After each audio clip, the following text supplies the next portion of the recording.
Um, why I write? Heh, minsan, may mga tanong na, anong mapapala niyo dyan? O kaya, di ba kayo napapagod? Bakit ka ba? Habang lahat ata nagre-reklamo sa presyo ng gasolina, kami, nagsusunog ng gasolina. Madalas pa pagdating sa pupuntahan, ilang pictures at selfie lang, uwian na ulit.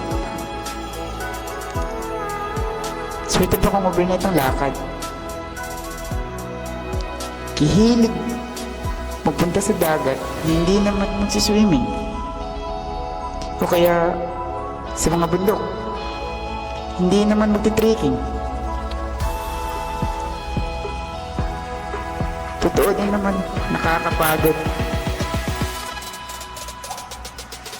Ikaw ba naman magbalanse ng dalawang gulong at pilad sa araw? Tapos samahan pa ng patong-patong na riding gears. Napapaisip din ako, bakit nga ba? Wala namang special. Madalas nga sa papag, sahig, o kahit saan lang kami natutulog. Swerte kung may tent o kaya kubo.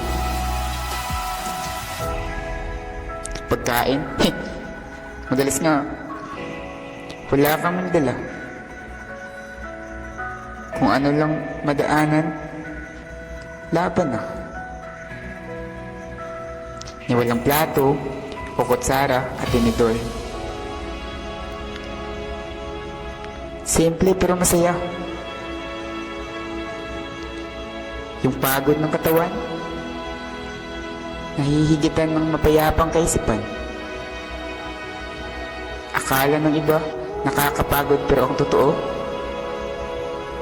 nakaka-relax. Kahit maingay at dinig mo lahat ng busina, tambutso ng ibang sasakyan, ultimo, yung aming harutan ng magkakaibigan sa daan. Pero totoo, tahimik ang mundo sa loob ng helmet. Yung wala kang ibang iniisip kundi yung daan at enjoy lang sa magagandang tanawin. Ika nga nila, it's not the destination, but the journey. Yung para kang nakikipag-date sa sarili mo. I feel free. Ika nga nila, love comes in the different ways. And I found in writing, it's more than a hobby for me. This is my passion. I live to write, and I write to live.